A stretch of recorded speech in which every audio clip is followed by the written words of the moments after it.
I had never imagined that a simple argument about my garage would turn into a full-blown lawsuit. But on that fateful morning, as I stood in my driveway, staring at the notice in my hands, I realized that my life was about to change forever.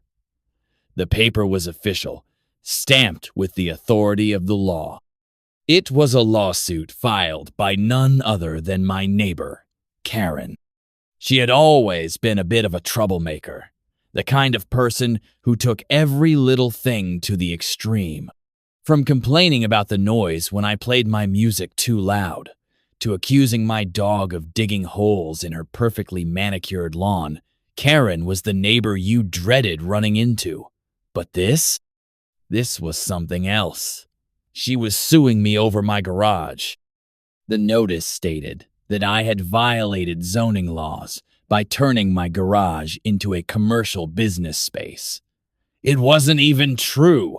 I had simply been using the space to store some extra stuff. But Karen claimed that the smell of freshly baked bread that had recently wafted from my garage because I had started experimenting with baking was causing disturbance in the neighborhood. I couldn't believe it. But here we were, with her suing me. The nerve of her. As I stood in the driveway, holding the notice, my heart raced. My garage, my safe space, my escape was now the center of a legal storm. My mind raced back to how it all began. I had always loved baking. As a kid, I would spend hours watching my grandmother bake cakes and pies in her kitchen. The rich smell of vanilla, sugar, and butter would fill the entire house, making it feel warm and comforting. But as an adult, I had lost touch with that part of myself. Life had gotten in the way. Work, bills, responsibilities. But one day, I decided to revisit that passion. I started small. A few batches of cookies here and there, testing out different recipes, getting my hands dusty with flour. It felt good, but there was a part of me that wanted more. I wanted to see if I could turn this into something real. That's when I moved my baking setup into my garage. It wasn't much, just a few racks, a countertop, and some mixing bowls. The space was perfect for me to practice and experiment without anyone judging me. The neighbors never seemed to mind at first, until Karen started noticing the smells. At first, it wasn't a big deal. A few cookies, a loaf of bread, maybe some cupcakes, nothing too extravagant. But soon, the aroma of freshly baked goods wafted out of the garage, drawing the attention of the entire block. People started talking. I had neighbors dropping by, asking for a taste. Word got out that my cookies were so good they could make anyone forget their troubles. One neighbor suggested I start selling them, and at first I brushed it off as a joke. But then the idea stuck. Why not? I thought. I could sell the occasional batch, maybe make a little extra cash on the side. So I began taking orders. Just small stuff at first. Birthday cakes, anniversary treats, and pies. The orders slowly piled up. The neighbors were happy, and I was making more than I ever thought I could. My garage, once just a space for old furniture and boxes, had transformed into a mini bakery. Then came Karen. She was the first to knock on my door, a frown etched across her face, her arms crossed tightly against her chest. "Your garage, it's turning into a business," she snapped, her voice high-pitched. "I've been getting complaints from the neighbors. The smell is unbearable. It's disrupting the neighborhood. This needs to stop." I had tried to explain to her that it was nothing more than a hobby, that I wasn't running a full-fledged bakery, but she wasn't hearing any of it. The conversation ended with her storming off, leaving me confused and a little frustrated. but I didn't think much of it. People were always complaining about something. Then, just last week, I had received the legal papers. It was official now. Karen was suing me. She wanted me to stop using my garage for anything that even remotely resembled a business. I was in shock. How had things escalated so quickly? I couldn't let her win. I had to fight back. I walked into my house, still clutching the papers in my hands. I needed to think. I needed a plan.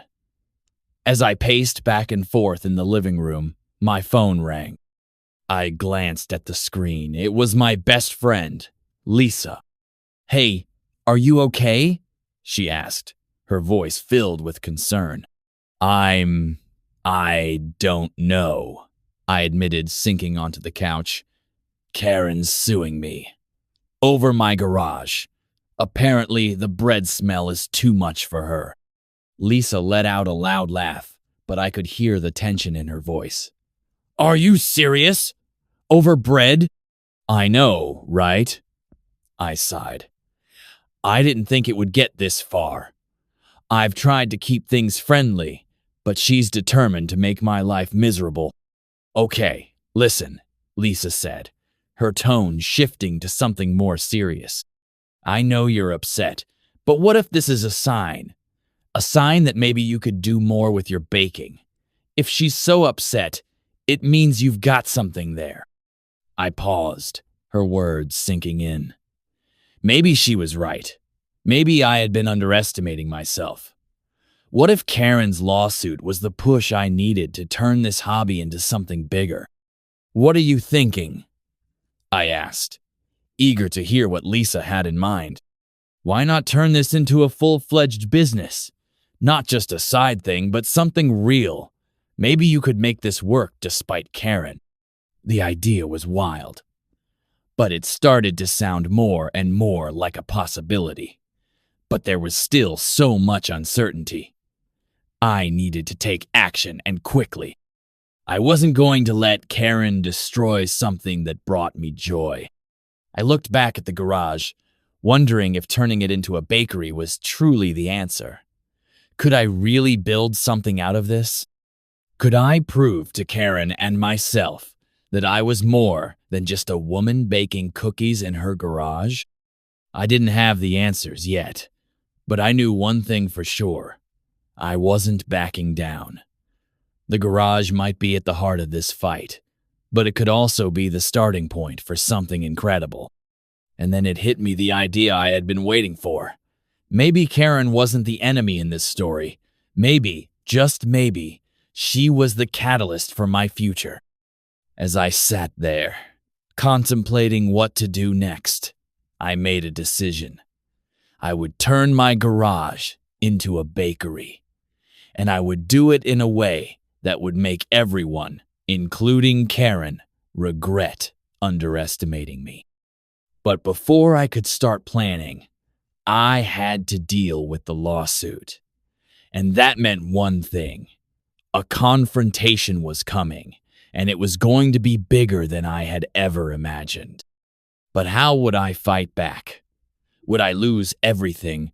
Or would this strange turn of events open doors I never expected? The following days were a blur. My mind raced constantly, thinking about the lawsuit, Karen's accusations, and what this all meant for my future. I spent sleepless nights in my living room, staring at my phone, researching the zoning laws and legal ramifications of Karen's lawsuit. I needed to understand the rules before I made any moves. But the more I read, the more frustrated I became. Everything pointed to the fact that Karen had a valid complaint, at least in the eyes of the law. I had crossed some blurry lines. Zoning laws were tricky, especially when it came to residential areas. I had always thought of my garage as just a place to bake for fun. But now, it seemed I had inadvertently turned it into a business, even though it felt like the furthest thing from it. But Karen wasn't just any neighbor. She had always been the type to make mountains out of molehills, to take every little issue and blow it out of proportion. It was as if she thrived on drama. And now she had taken that drama to a whole new level by dragging me into court. But I wasn't going to just sit back and let her win. No, if Karen thought she could scare me off, she was sorely mistaken. As I sat in my living room pondering what to do next, I couldn't help but think of Lisa's words. What if this is a sign? Turning the garage into a bakery seemed like the right thing to do, a way to take back control. But how could I do it in a way that would not only make Karen regret this lawsuit, but also turn my passion into something real? I needed more than just a bakery.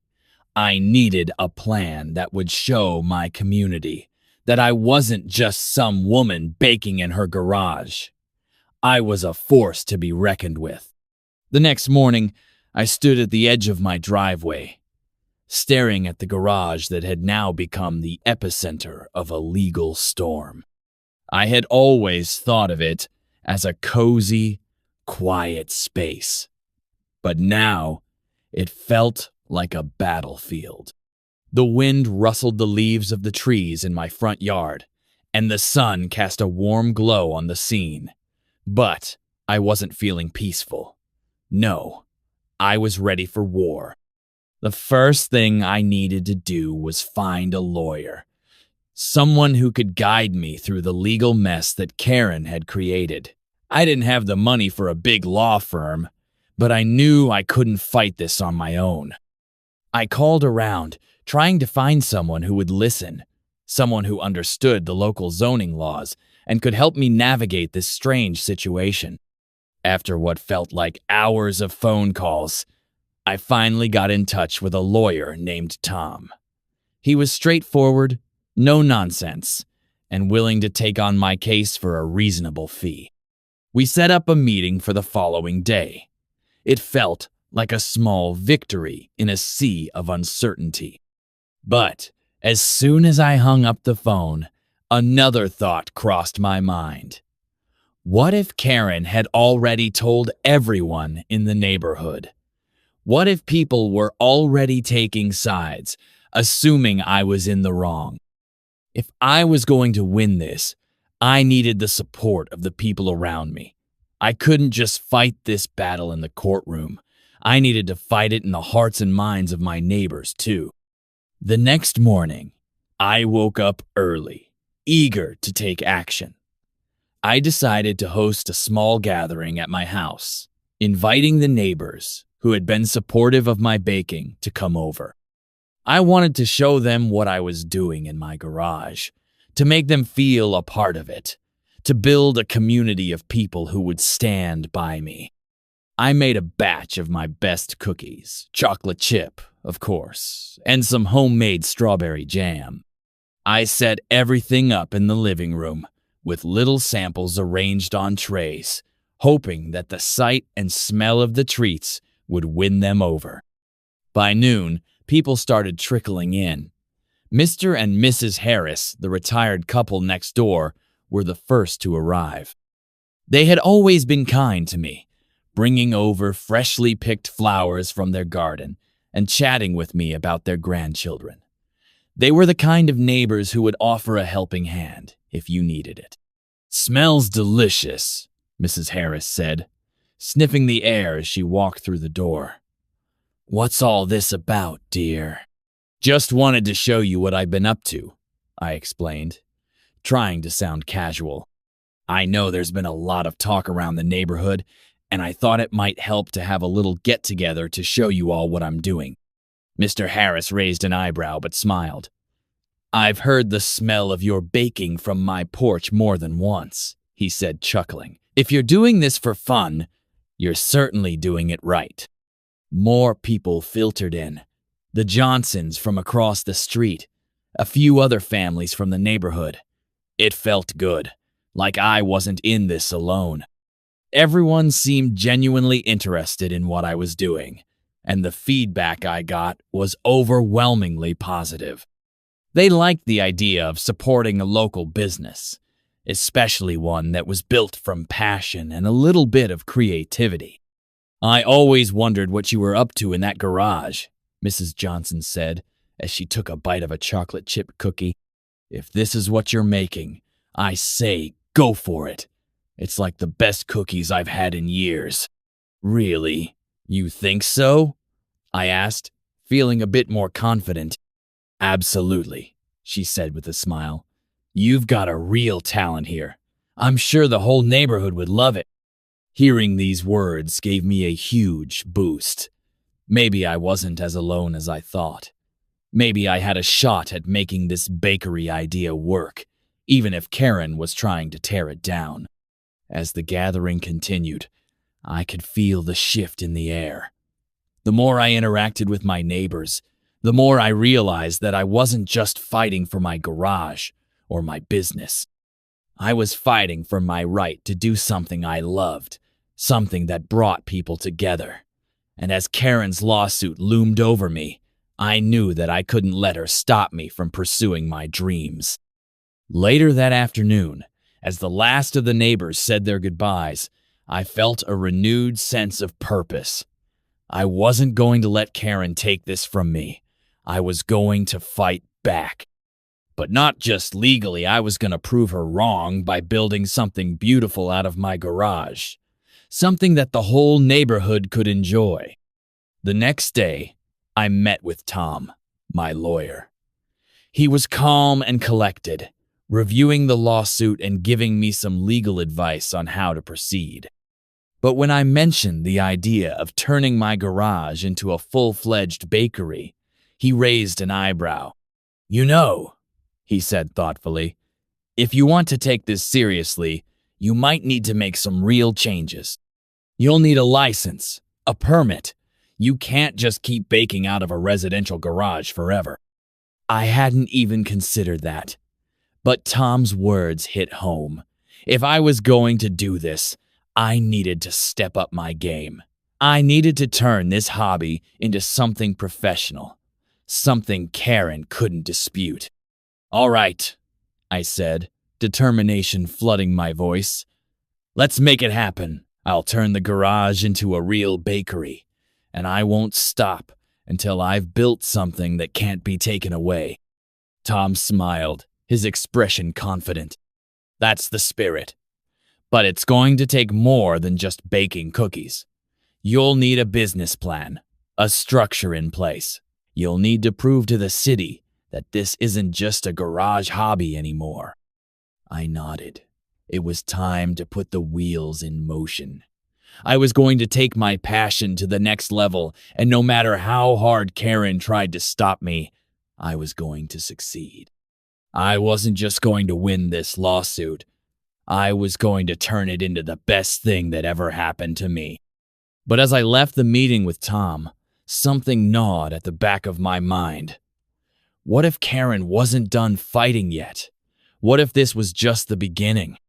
The days after my meeting with Tom were filled with paperwork, applications, and countless phone calls.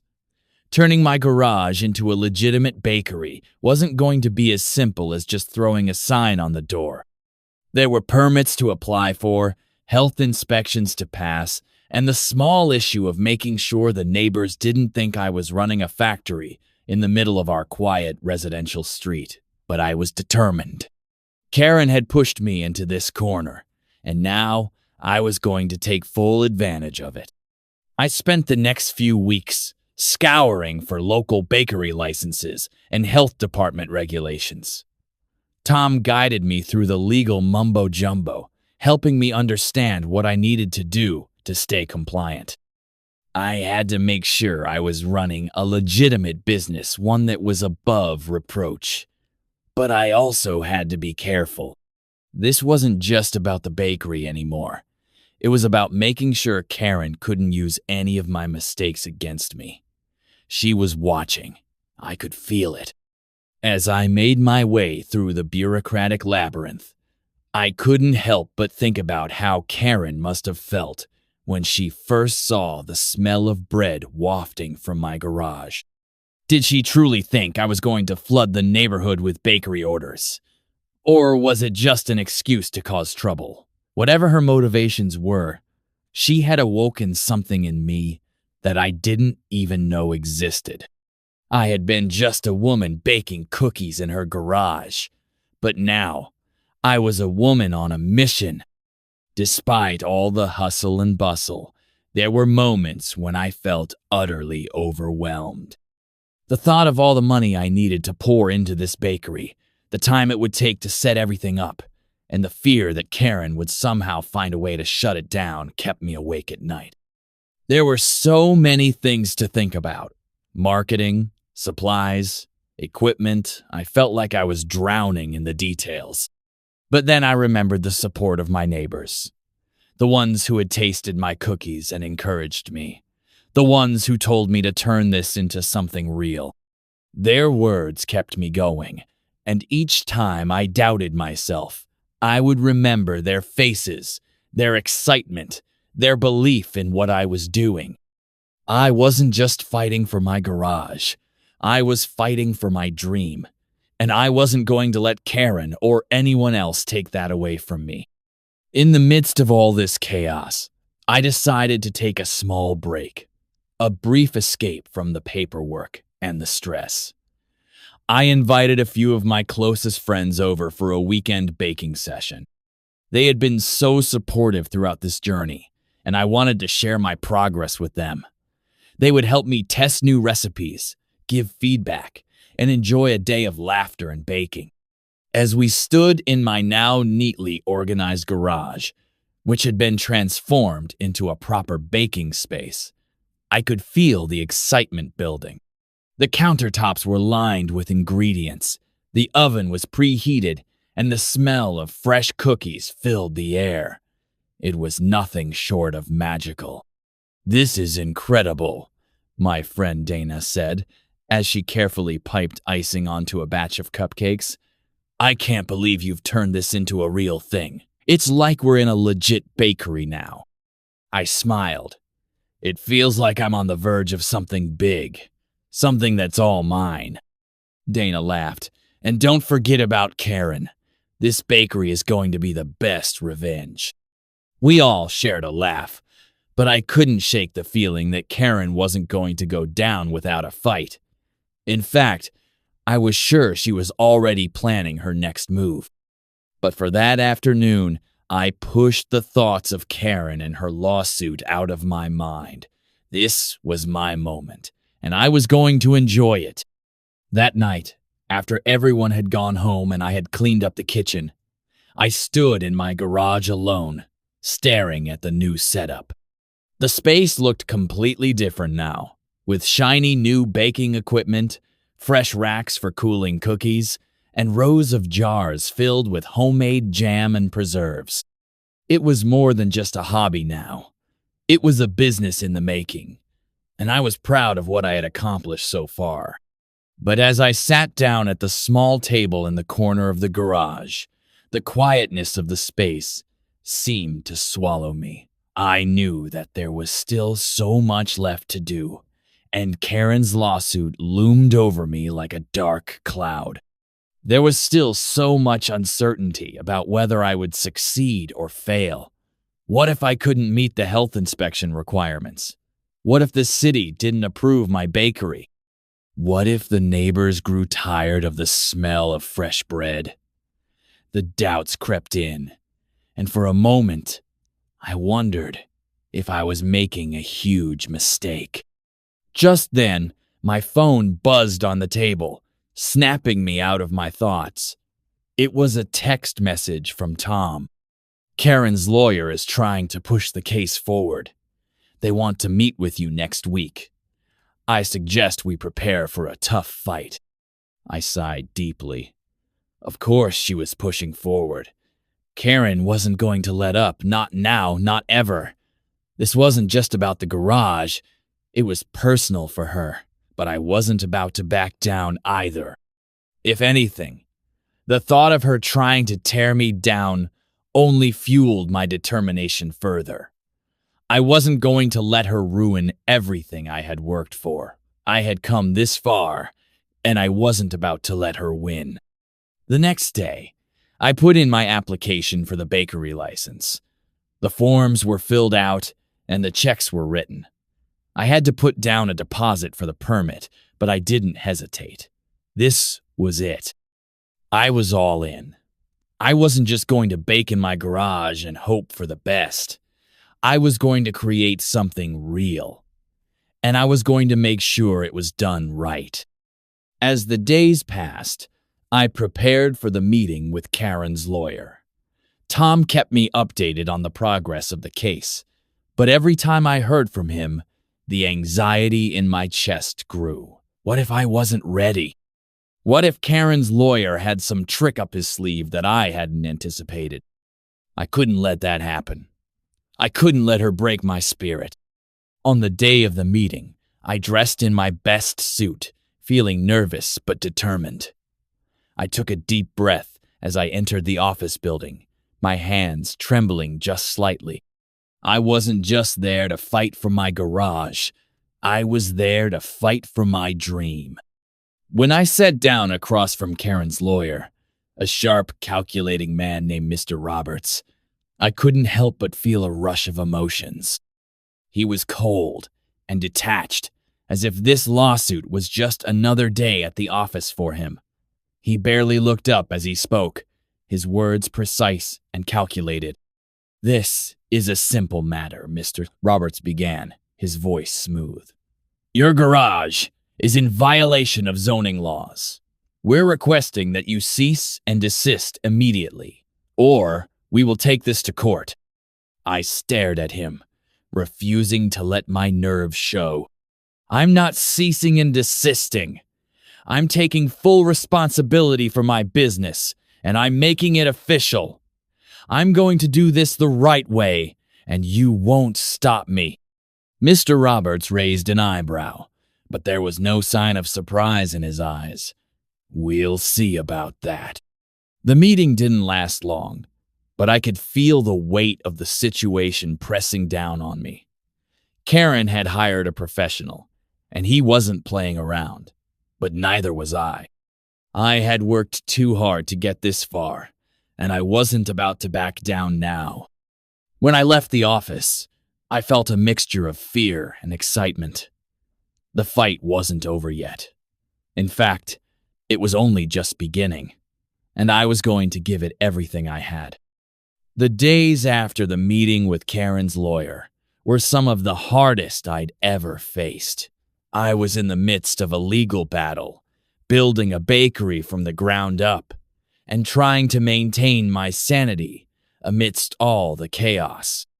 Every time I walked into my garage, which was now filled with professional baking equipment and the promise of something bigger, I was reminded of how much was riding on this. One wrong move, and it could all come crashing down. I had received a call from Tom the morning after the meeting. Karen's lawyer had set a court date for the following month, and the pressure was mounting. But as I sat down with Tom in his office, he seemed strangely calm. Almost too calm for my taste. "Listen," he said, leaning back in his chair. "I know this lawsuit is stressful, but I want you to know something. This could actually work in your favor." I raised an eyebrow. "How? I'm being sued over my garage. How is that in my favor?" Tom smiled, his voice steady. "The fact that Karen is making such a big deal out of it is already causing a stir in the neighborhood. People are talking. What you're doing isn't just about baking cookies anymore. You've become a symbol of small business owners trying to make it, despite the odds." I blinked, processing what he was saying. "So you're saying the more Karen pushes, the better it is for me?" "Exactly," Tom said, his eyes gleaming. "She's making it personal, and that's going to backfire. You have the support of your community. You have people who believe in you, and trust me, that counts for a lot more than some zoning violation." His words were a comfort, but they also added more fuel to the fire within me. He was right.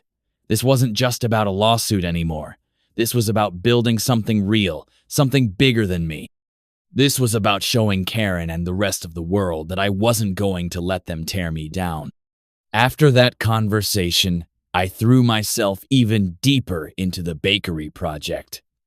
I had already applied for the necessary licenses and permits, and now it was time to take my baking skills to the next level.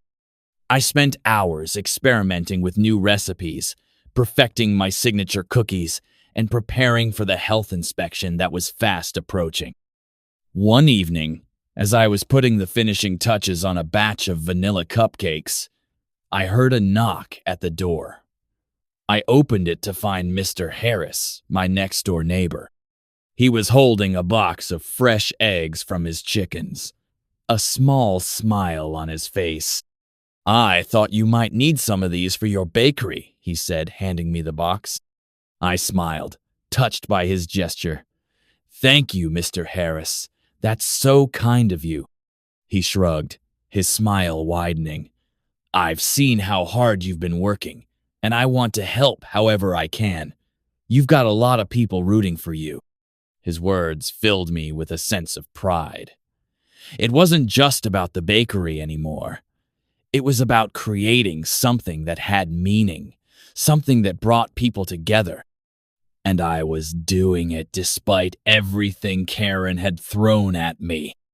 Over the next few weeks, more and more neighbors reached out, offering to help with everything from baking supplies to moral support. I started to feel like the bakery was no longer just mine.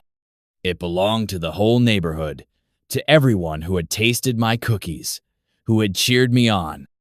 It was as if we were all in this together, fighting not just for my success but for something bigger, the right to pursue our dreams, no matter how impossible they seemed. Then came the day of the health inspection. I had been preparing for it for weeks, cleaning every inch of the garage, making sure the equipment was up to code, and double-checking that I had all the necessary certifications. I was nervous, but I had no choice. This was the final hurdle before I could officially open my bakery. The inspector arrived right on time, a woman named Mrs. Carter, with a clipboard in hand. She was businesslike but polite as she went through the checklist of things she needed to inspect. I showed her the storage areas, the cooking equipment, and the sanitization stations. She asked a few questions about the ingredients I was using, and I answered confidently. But as she inspected the garage, I couldn't help but feel a knot in my stomach. Would I pass? Would this all be for nothing? After what felt like an eternity, Mrs. Carter looked up from her clipboard and smiled. "Everything seems in order here. You've done a great job getting this up to code. You're officially ready to open." I couldn't believe it. I was officially a business owner. The bakery was real. I thanked Mrs. Carter profusely as she left, and once the door closed behind her, I let out a breath I didn't realize I had been holding. I looked around the garage, which now felt more like a proper bakery than ever. The space was organized, professional, and full of potential. I could already imagine the line of customers waiting outside, eager to taste what I had to offer.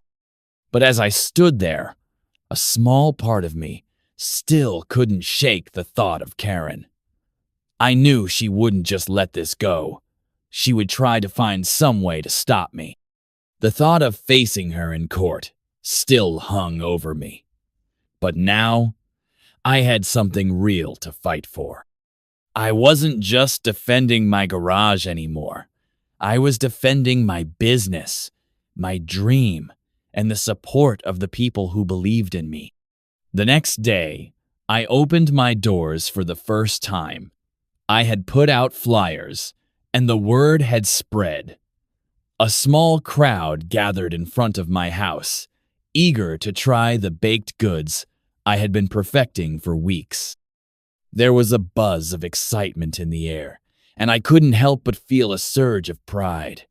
People were lining up, chatting with one another, exchanging excited glances. It wasn't just a bakery anymore, it was a community gathering spot.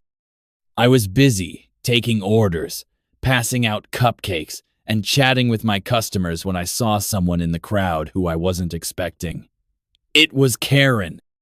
She stood across the street, watching the scene with narrowed eyes. Her arms were crossed, and she had the same scowl on her face that she always wore when she didn't get her way. At first, I felt a pang of anxiety. Would she come over and start causing trouble? Would she try to shut me down right here, right now? But then I took a deep breath, reminded myself of everything I had fought for, and squared my shoulders. I wasn't going to let her steal my moment. I walked over to the sidewalk, where Karen was standing, still watching the bustling crowd. She didn't acknowledge me at first, but I could feel her gaze boring into me. "Looks like your little bakery is doing well," she said coldly. I smiled, trying to keep my voice steady. "Yes, it is. People seem to really like it." She didn't respond immediately, but I saw her fingers twitch, like she was about to say something. But instead, she simply turned on her heel and walked away, her back stiff and her footsteps sharp. For a moment, I just stood there, watching her leave. She hadn't come over to cause trouble. She hadn't tried to stop me. It was as if she had realized that this was beyond her control. As I watched Karen walk down the street, I realized that maybe, just maybe, she had underestimated me. This wasn't just a garage business anymore. This was a bakery, a dream turned into reality. And nothing, not even Karen, could take that away from me. But as I turned back to my bakery, I couldn't help but wonder, was this really the end of the road? Or was there more to this battle than I could see? The days following my bakery's grand opening were a whirlwind of excitement. People were flocking to my garage-turned-bakery, eager to taste the treats I had been perfecting for so long. Word had spread quickly through the neighborhood, and customers were driving in from nearby areas as well. The smell of freshly baked bread and sweet pastries wafted through the air, and the sound of chatter and laughter filled the street. The small neighborhood I lived in had become a buzz of energy, and it was all because of me. I had done it. Despite Karen's lawsuit, despite all the obstacles I had faced, I had built something real. And not just any business. A bakery that was beloved by the people who mattered most. My neighbors, my friends, and even a few strangers who had heard about my passion and wanted to support it. My garage had become a gathering place, a space of warmth and joy, where people could come together over cookies and cakes, forgetting their worries for just a little while.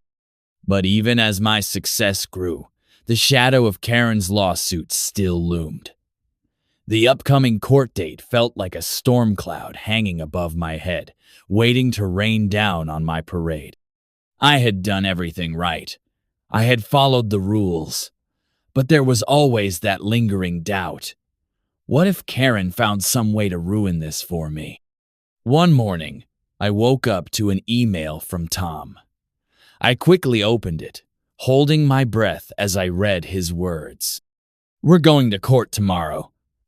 I've looked over the case, and we have a strong defense. We just need to hold firm and prove that your garage is now an official business. Karen's accusations are shaky at best, and with the support of your community, I think we can win this." I sat there for a moment, the weight of the words sinking in. Tomorrow, the day I would face Karen in court.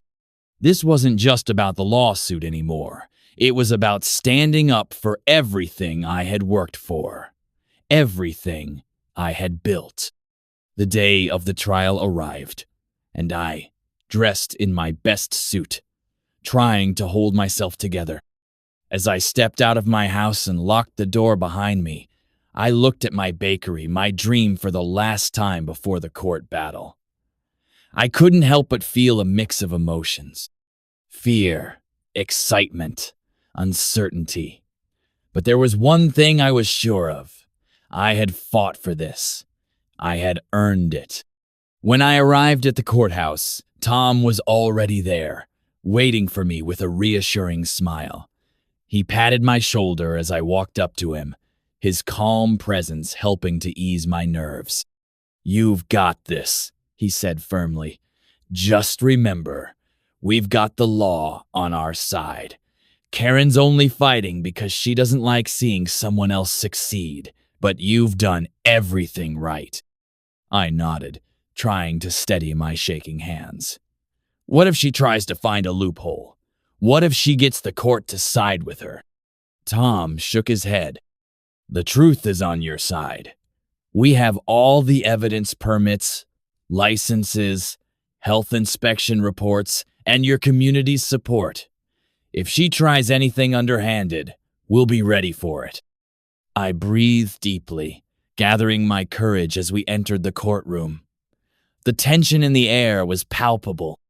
Karen was sitting across the room, her arms crossed tightly, her face as cold and expressionless as ever. She didn't even glance in my direction when I walked in. I could tell she was still determined to win, still convinced that she could tear me down. The judge called the court to order, and we all took our seats. The proceedings began, with Karen's lawyer speaking first. He argued that my garage was not suitable for business purposes, that the zoning laws were being violated, and that I was causing disturbances in the neighborhood. He emphasized the smell of baked goods, the foot traffic outside, and the fact that I had made money off of selling my baked goods.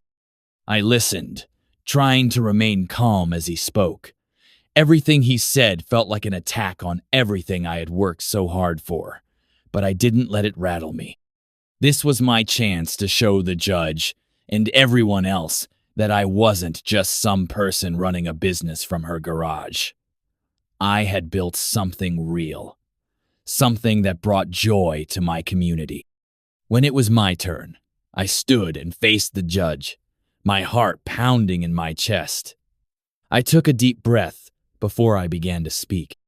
"Your Honor, I started baking as a hobby, a way to reconnect with something I loved.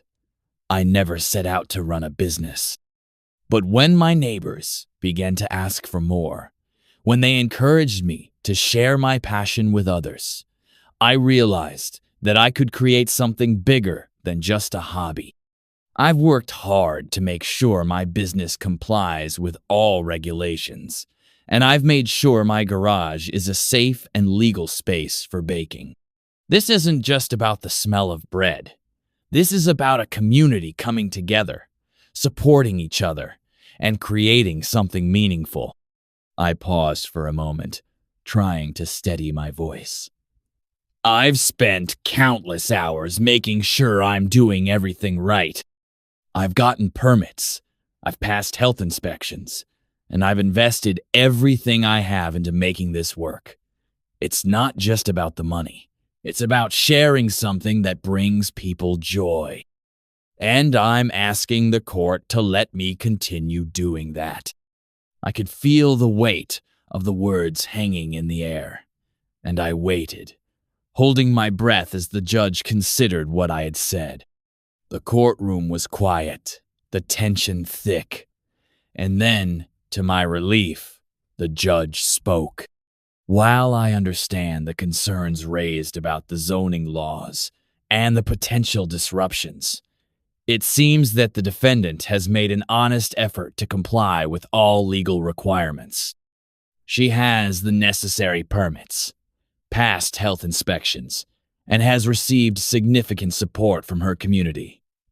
Therefore, I am ruling in favor of the defendant. The lawsuit is dismissed." I stood there for a moment, stunned. It felt like the floor had just dropped out from beneath me.